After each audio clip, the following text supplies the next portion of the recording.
Bless up. Bless all the way up. It's your boy, Change Agent Cooper, checking in with you live from Asheville, North Carolina. Hashtag 828 is great. Hashtag iron sharpens iron. Hashtag perseverance versus everything. Yeah, man. So today I just want to talk about increasing your faith. How to increase faith in the time of trouble. So currently my role is it's a pretty demanding job I have right now, because meeting the needs of the community can sometimes be overwhelming whenever you're seeing what's missing and you're not getting what you need to fill the needs in a timely fashion. It can be draining. It can be I don't want to say depressing because I don't use that word lightly, but it can be very frustrating. So today I was frustrated, and I was working, I was trying to keep up, and it's hard to keep up too, bro. Like answering emails and making phone calls and taking calls and everything. It was going. So I was like, I'm going to a meeting. So I went to my old meeting, one of the meetings they have and they usually have them in the bottom of a church, in a basement of a church, and we sit in a circle. We have readings passed out. A group of people who have dedicated their life on a daily basis to live as dopeless hope fiends. Can I get an amen? Talking about dopeless hope fiends, neighborhood hope dealers. But we went sat in that circle with some folks, and one of the readings, it was just talking about, and it's a reading, we read the same readings over and over, but this one reading hit me some kind of way today.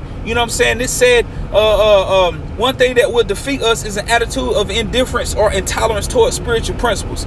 And today we talk about the spiritual principle of faith. I cannot afford to have an attitude of indifference towards faith.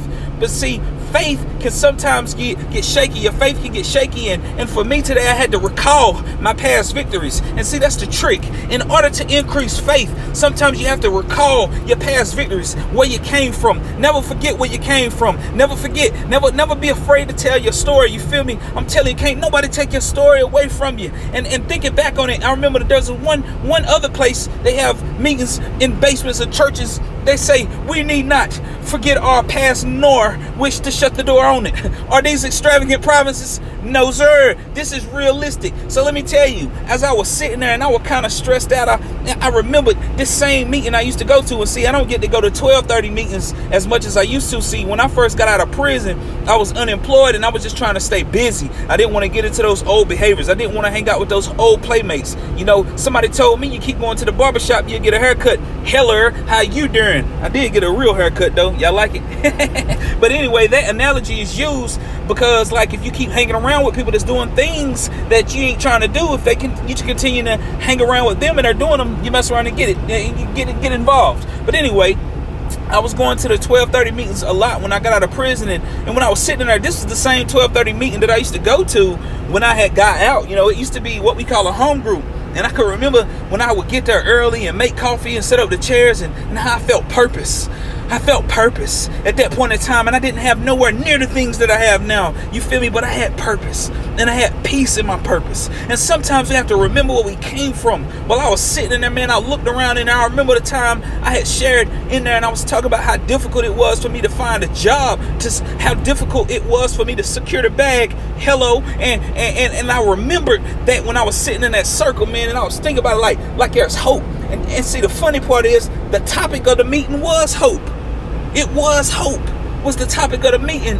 And I believe that God works in mysterious ways. And it was meant for me to be stressed out today and go to that meeting. It was meant. It was in his plan. He had orchestrated it. It was predestined for me to be in that meeting today, looking around at those chairs, looking around, remembering that same meeting that I used to go to when I had got out, and I snapped back into it. And I went back to my office charged up, because when I remember what my God done for me before, I know he can do it again. And this pressure I got right now, it's pressure, but hey, it ain't gonna kill me. And you remember what T.I. said, anything don't kill me, make me stronger. Motivation. But yeah, man, just had to check in with y'all real quick. Change Agent Cooper signing out. Y'all make sure y'all subscribe to the YouTube channel. I'm going to keep it hot with these videos because, listen, we finna make this thing contagious. You are awesome in my Richie Tannehill voice. Peace.